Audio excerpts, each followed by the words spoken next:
अस्सलामुअलैकुम, welcome to HM computer academy.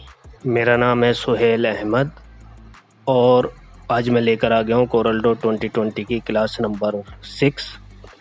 पिछली class में हमने क्रॉप टूल के बारे में सीखा, जिसमें हमने सीखा किस तरह से क्रॉप टूल इमेज पर काम करता है, टेक्स्ट पर किस तरह से काम करता है और ऑब्जेक्ट पर किस तरह से काम करता है। इन सब के बारे में हमने डिटेल से जाना। आज की क्लास में हम सीखेंगे क्रॉप टूल और उसके अंदर आने वाले टूल्स के बारे में, जिनमें crop tool, knife tool, virtual segment, delete tool और इरेजर टूल के बारे में। तो चलिए आज की क्लास शुरू करते हैं। क्रॉप टूल, तो क्रॉप टूल के बारे में हम जानते हैं कि क्रॉप टूल क्या करता है। मैंने कुछ इमेज और टेक्स्ट और ऑब्जेक्ट मैंने अपने पेज पर लेके रखा हुआ है। तो हम जानते हैं क्रॉप टूल क्या काम करता है। मैं क्रॉप टूल सेलेक्ट करता हूँ। अगर मुझे ये इमेज मेरे पास है, अगर मुझे इस इमेज से ये पोर्ट निकालना है, ये पोर्ट मुझे चाहिए, बाकी इस इमेज का कोई हिस्सा मुझे नहीं चाहिए, तो मैं क्या करूँगा, मैं क्रॉप टूल लूँगा और क्रॉप टूल लेने के बाद यहाँ एक क्रॉप सिलेक्शन बनाऊँगा। और क्रॉप सिलेक्शन बनाने के लिए मैं अपने माउस का लेफ़्ट बटन दबा के रखूँगा और माउस को ड्रैग करूँगा, यानी खींचूँगा, और जितना मुझे सिलेक्शन बनाना है वहाँ ले जा कर के माउस का बटन छोड़ दूँगा, तो ये एक सिलेक्शन बन जाएगा। इस सिलेक्शन को कहते हैं क्रॉप सिलेक्शन। इस सिलेक्शन को आप बाद में भी छोटा या बड़ा कर सकते हैं। मान लीजिए मुझे ज़्यादा इमेज एरिया कवर करना है, मान लीजिए इतना एरिया मुझे चाहिए, तो मैं इसे बाद में भी छोटा या बड़ा कर सकता हूँ। मान लीजिए इतना मुझे इमेज चाहिए और इसका जो बैकग्राउंड है या बाकी इमेज जो है वो नहीं चाहिए, तो मैं इतना इसे बाद में भी ले सकता हूँ और इसको उठा करके मैं कहीं भी मूव भी कर सकता हूँ। मान लीजिए यहाँ तक मुझे चाहिए, नीचे का हिस्सा नहीं चाहिए, तो मैं यहाँ उठा करके इसको मूव कर सकता हूँ। अब मैंने क्रॉप सिलेक्शन बना लिया, इसको रिसाइज भी कर लिया और मूव भी करना सीख लिया कैसे होता है। अब ये काम किस तरह से करेगा, किस तरह से ये इमेज क्रॉप होगी, उसके लिए हमें क्या करना होगा, हमें कीबोर्ड से एंटर प्रेस करना होगा, या तो आप अपने कीबोर्ड से एंटर प्रेस कर दीजिए, तो ये इमेज इतनी क्रॉप हो जाएगी, बाकी जो एरिया है वो सब डिलीट हो जाएगा। या यहाँ कोने में एक राइट का निशान बना हुआ है और उसके आगे लिखा हुआ है क्रॉप। इस ऑप्शन पर आप क्लिक कर देंगे तो ये इमेज इतनी क्रॉप हो जाएगी, कट जाएगी, बाकी सारा एरिया ख़त्म हो जाएगा। बाकी जो भी कुछ है आपकी कंप्यूटर स्क्रीन पर वो सब कुछ ख़त्म हो जाएगा।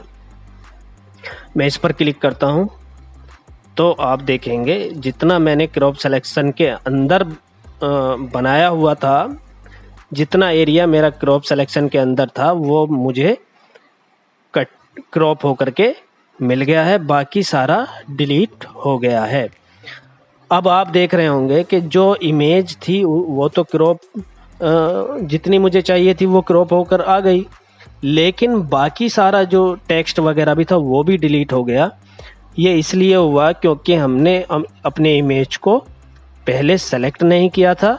अगर हम पहले इमेज को सेलेक्ट करते और उसके बाद क्रॉप सिलेक्शन बना करके क्रॉप करते तो हमारा टेक्स्ट और ऑब्जेक्ट जो था वो भी रहता और ये जो हमने सिलेक्शन बनाया हुआ था ये भी हमारे सामने मौजूद रहता।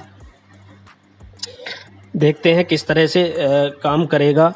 अगर हम सेलेक्ट करते हैं तो किस तरह से करेंगे। मैं कंट्रोल Z करता हूँ, इसको मैं अंडू कर लेता हूँ कंट्रोल Z से। इसकी शॉर्टकट है कंट्रोल Z। मैं अगर मुझे ये चाहिए कि मुझे ये इमेज का ये वाला हिस्सा भी चाहिए और ये भी सब मेरी स्क्रीन पर मौजूद रहे और जो मैं इस इमेज से क्रॉप करूं वो भी रहे, तो उसके लिए मुझे क्या करना होगा, मुझे पहले इमेज को सेलेक्ट करना पड़ेगा, उसके बाद क्रॉप टूल सेलेक्ट करना होगा और उसके बाद एक क्रॉप सिलेक्शन बनाना होगा। क्रॉप सिलेक्शन बनाने के बाद आपको या तो कीबोर्ड से एंटर प्रेस करना होगा या यहाँ जाकर इस ऑप्शन पर क्लिक करना होगा। तो आपके सामने अब आप देखेंगे मेरे सामने जो है ये इमेज भी है और जो मेरा टेक्स्ट था और ऑब्जेक्ट था वो भी मौजूद है, वो भी डिलीट नहीं हुआ है। वो इसलिए क्योंकि मैंने पहले इस इमेज को सेलेक्ट कर लिया था और बाद में उसको क्रॉप किया है, इसलिए ये सारी चीज़ें मौजूद हैं। अगर मैं इमेज को सेलेक्ट नहीं करता, ऐसे ही क्रॉप करता, तो जितना हिस्सा मेरा क्रॉप सिलेक्शन के अंदर आता सिर्फ वही मौजूद रहता, बाकी सारा डिलीट हो जाता। क्रॉप टूल का काम बस इतना ही है, इसके अलावा क्रॉप टूल का काम और कुछ नहीं है। मैं इसे अंडू कर लेता हूँ। हाँ, एक काम और है इसका, हम इसकी प्रॉपर्टी देख लेते हैं। मैंने क्रॉप सिलेक्शन लिया और मैं क्रॉप टूल लिया मैंने, और मैं अब अगर क्रॉप करता हूँ तो आप देखोगे इसकी प्रॉपर्टी आ गई है ऊपर। इसमें ज़्यादा प्रॉपर्टी है नहीं, यहाँ से आप इसको साइज़ दे सकते हैं अपनी मर्ज़ी से कि जितना आप साइज़ देना चाहें वो यहाँ से साइज़ दे सकते हैं। यहाँ से उसको एंगल बता सकते हैं कि किस एंगल में ये क्रॉप करे। मैं 35 डिग्री मान लो एंगल डालता हूँ, तो अब अगर मैं एंटर प्रेस करता हूँ या क्रॉप करता हूँ तो ये इस तरह से इस इमेज को क्रॉप करेगा। मैं यहाँ जा कर के क्रॉप करता हूँ तो मेरी इमेज कुछ इस तरह से क्रॉप होगी। बस इतना ही काम है क्रॉप टूल का, इसके अलावा कोई और काम क्रॉप टूल नहीं करता है। अब हम देख लेते हैं अगला टूल हमारा है नाइफ टूल। नाइफ टूल क्या काम करता है वो हम अब देखने वाले हैं। नाइफ टूल जिस तरह से इसका नाम है चाकू, उसी तरह से ये काम भी करता है। जिस तरह से चाकू किसी भी चीज़ को कई हिस्सों में काट देता है, उसी तरह से ये नाइफ टूल यहाँ काम करता है। मान लीजिए मुझे ये इमेज 4 हिस्सों में चाहिए, ये ज़्यादा हिस्सों में चाहिए, तो उसके लिए मैं नाइफ टूल लूँगा और यहाँ से पहला वाला ऑप्शन सेलेक्ट करूँगा। अगर मुझे स्ट्रेट लाइन बिल्कुल काटना है तो यहाँ से मैं पहला वाला ऑप्शन सेलेक्ट करूँगा और उसके बाद मैं यहाँ माउस से लेफ़्ट बटन प्रेस करूँगा और उसको दबा के रखूँगा लेफ़्ट बटन को, और इमेज के आखिर में ले जा कर के उसको छोड़ दूँगा। तो अब आप देखेंगे कि मेरी जो इमेज है उसके बीच में एक सफ़ेद लाइन बन गई है। इसका मतलब ये है कि मेरी इमेज ये 2 हिस्सों में कट गई है। एक लाइन के इधर हिस्सा है, एक लाइन के इधर है। तो ये जो सफ़ेद लाइन है ये कटिंग लाइन है, यहाँ से मेरी इमेज 2 हिस्सों में कट गई है।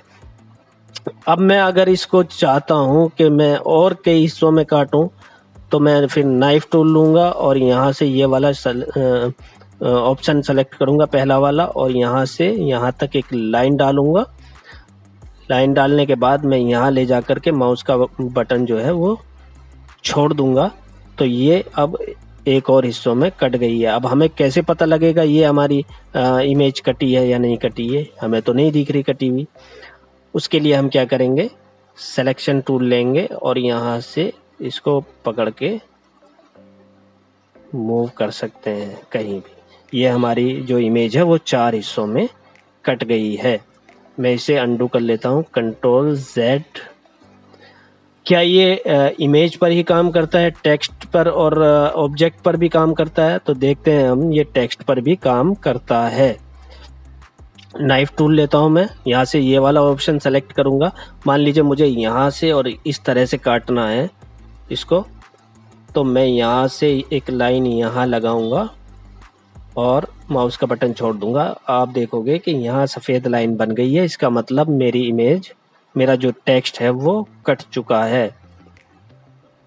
अब मैं इसमें अगर कलर करना चाहूँ तो मैं कलर भी कर सकता हूँ। मान लीजिए मुझे इसमें रेड कलर करना है और यहाँ कोई और सा कलर करना है, तो मैं यहाँ से कलर कर सकता हूँ।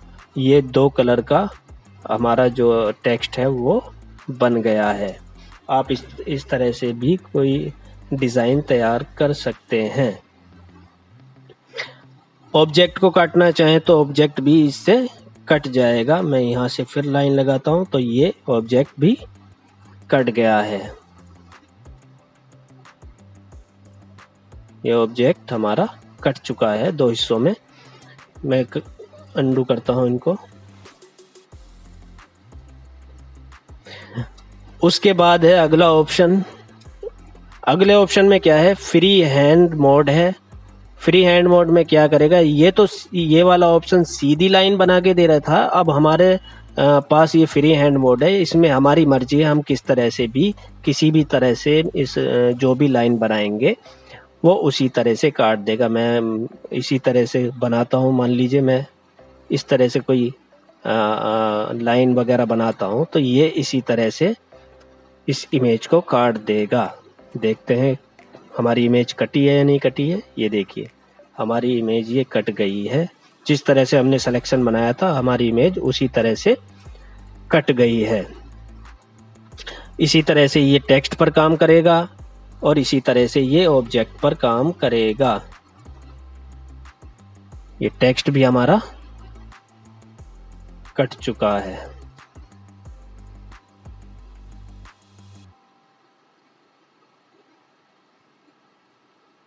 हम यहाँ से उठा करके इसको ऊपर रखेंगे तो हमारा ये जो टेक्स्ट है वो ये कट गया है। उसके बाद है अगला ऑप्शन। अगला ऑप्शन देखते हैं हम। मैं यहाँ से नाइफ टूल लेता हूँ। अगला ऑप्शन क्या करेगा, अगला ऑप्शन है बेजियर मोड। बेजियर मोड क्या करता है, बेजियर मोड में अगर किसी ने आप में से फ़ोटोशॉप इस्तेमाल किया है, फ़ोटोशॉप पे आपने काम किया है तो उसमें एक टूल होता है पेन टूल। तो ये बेजियर मोड भी उसी तरह से काम करेगा जिस तरह से पेन टूल काम करता है। मैंने यहाँ इसी तरह से हम इसमें भी पेन टूल का इस्तेमाल इसमें भी करेंगे बाद में। तो मैंने इस तरह से ये लाइन बना ली। अब ये मेरा जो इमेज है वो इसी तरह से कट गया है।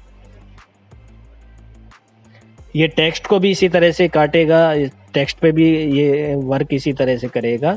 यहाँ से हम अपने कर्व को स्मूथ कर सकते हैं।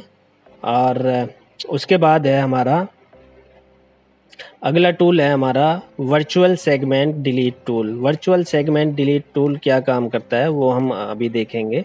उसके लिए हमें टेक्स्ट और ऑब्जेक्ट की ज़रूरत पड़ेगी। मैंने ये ले लिया है और इस टेक्स्ट को मैं डिलीट करता हूँ।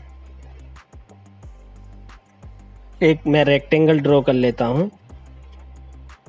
मैंने ये एक रेक्टेंगल ड्रॉ कर लिया और एक सर्कल ड्रॉ कर लेता हूँ। ये एक मैंने सर्कल ड्रॉ कर लिया मान लीजिए, या मैं एक ट्रायंगल ड्रॉ करता हूँ। मैंने एक ट्रायंगल ड्रॉ कर लिया। मैंने एक ट्रायंगल ड्रॉ कर लिया है, एक रेक्टेंगल और एक ट्रायंगल ड्रॉ कर लिया है। मान लीजिए मुझे कुछ इस तरह का डिज़ाइन बनाना है कि उसमें ये हिस्सा आए और ये हिस्सा आए और ये ट्रायंगल इसमें जुड़ा हुआ होना चाहिए। ये जो इसके बीच में जो लाइन आ रही है, ये वाली लाइन, ये लाइन, ये लाइन और ये वाली लाइन, इनको डिलीट करना है। ये लाइन नहीं आनी चाहिए। तो उसके लिए मैं क्या करूँगा, मैं वर्चुअल सेगमेंट डिलीट टूल लूँगा। वर्चुअल सेगमेंट डिलीट टूल क्या काम करता है, अगर मैं इस लाइन पर क्लिक करता हूँ तो ये वाली लाइन यहाँ से और यहाँ तक की लाइन ये डिलीट कर देगा। ये ऐसा नहीं करेगा कि मैंने यहाँ क्लिक किया तो ये पूरी लाइन को डिलीट कर देगा, इस तरह से नहीं करेगा। ये एक नोड से दूसरे नोड के बीच में जो भी लाइन है उस लाइन को डिलीट कर देगा। 2 नोड्स के बीच में जो लाइन है उनको डिलीट करता है। ये लाइन यहाँ बंद हो रही है और ये लाइन यहाँ बंद हो रही है, तो ये जो लाइन डिलीट करेगा वो यहाँ की करेगा। और इस लाइन को अगर मैं डिलीट करूँ तो ये लाइन यहाँ बंद हो रही है और ये लाइन यहाँ बंद हो रही है, तो इस लाइन को ये यहाँ से डिलीट कर देगा। देखते हैं किस तरह से करता है। अगर मैं अपना कर्सर यहाँ रखता हूँ तो इसकी जो शेप है कुछ ऐसा आ रहा है बना हुआ कर्सर, और अगर मैं यहाँ लाता हूँ तो अब ये जो पेन है, इसका जो कटिंग ब्लेड है वो इस तरह से आ रहा है। अब मैं इस पे लाइन पे क्लिक करता हूँ तो मेरी लाइन यहाँ से यहाँ तक की जो लाइन है वो कट गई है, ना कि ये पूरी लाइन इसने नहीं काटी है, क्योंकि ये एक नोड से दूसरे नोड के बीच में जो लाइन होती है, जो ऑब्जेक्ट की होता है, जो लाइन होती है उसको ही डिलीट करता है। अब मुझे ये लाइन डिलीट करनी है तो मेरी ये वाली लाइन यहाँ मिल रही है और ये वाली लाइन यहाँ बंद है, तो इसको यहाँ से और यहाँ तक ही डिलीट करेगा। ये मैंने यहाँ कर दिया। अब मुझे ये डिलीट करना है, उसी तरह से मुझे ये भी डिलीट करना है, तो ये मेरा कुछ डिज़ाइन इस तरह से बन जाएगा। उसके बाद टेक्स्ट पर किस तरह से काम करेगा, मैं इसको डिलीट कर देता हूँ। देखते हैं टेक्स्ट पर किस तरह से काम करता है। मैं कोई टेक्स्ट लिख लेता हूँ, मैं लिखता हूँ H लिख लेता हूँ, और मैंने ये H लिख लिया और मैं चाहता हूँ एक लेटर और मैं लिखूँ। ये मेरा H लिख लिया मैंने, और मैं एक लेटर और लिख लेता हूँ D। ये मेरा D आ गया। अब मुझे इस तरह का डिज़ाइन बनाना है कि ये जो मेरा D है वो इस तरह लगे कि वो जैसे H यहाँ लटक रहा हो, मतलब H का ये जो डंडा है इसके अंदर से जो है टंगा हुआ हो। तो इस तरह से मुझे कोई डिज़ाइन दिखाना है।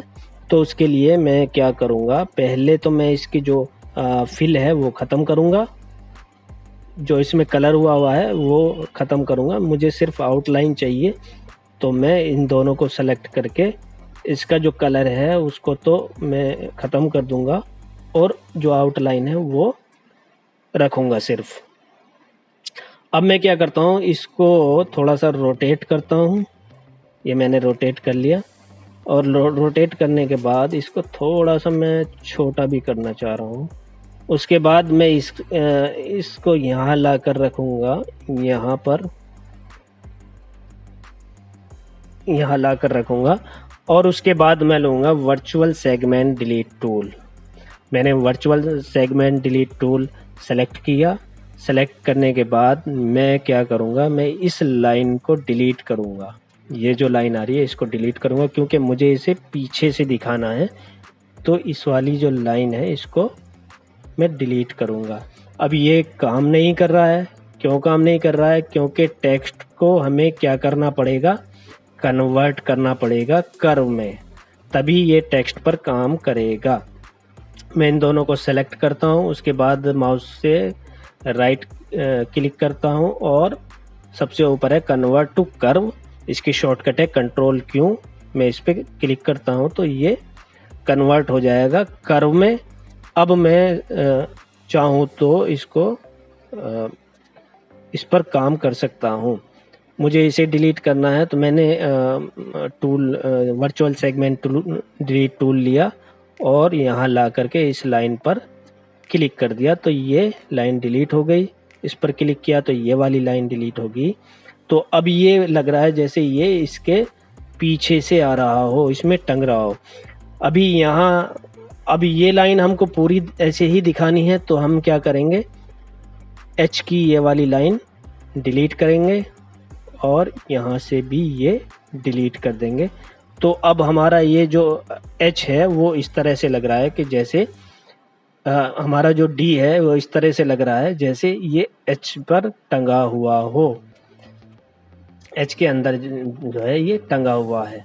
इस तरह से हमारा ये जो है डिज़ाइन बन गया है। इसी तरह से हम लोगो डिज़ाइन करते हैं, और कोई डिज़ाइन अगर बनाना है वो भी हम इसी तरह से बनाते हैं।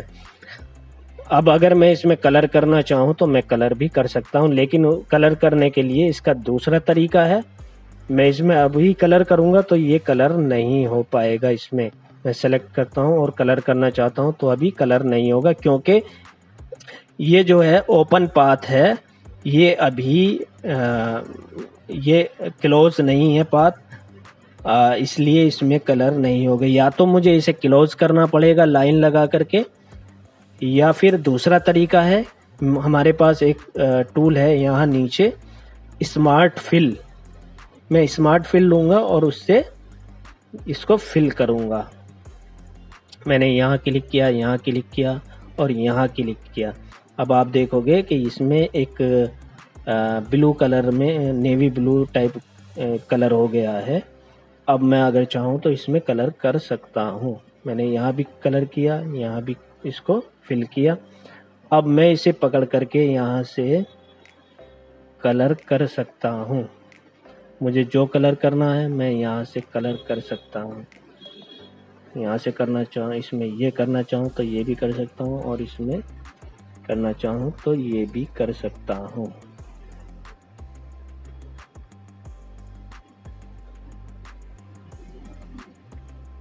ये अभी एक चीज़ और इसमें रह गई है कि ये वाली जो लाइन है वो अभी हमने डिलीट नहीं की है। तो मैं यहाँ से वर्चुअल सेगमेंट डिलीट टूल लेता हूँ और इसको भी ख़त्म कर देता हूँ।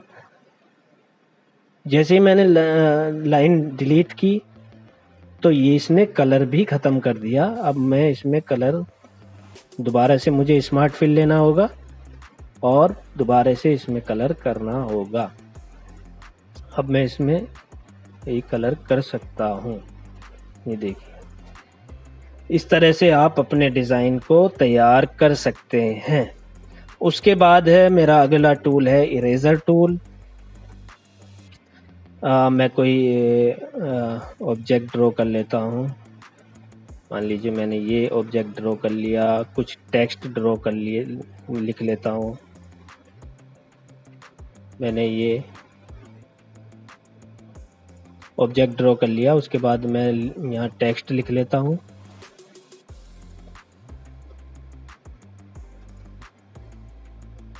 मैंने टेक्स्ट भी लिख लिया है और मैं कोई इमेज भी लेकर आ जाता हूँ।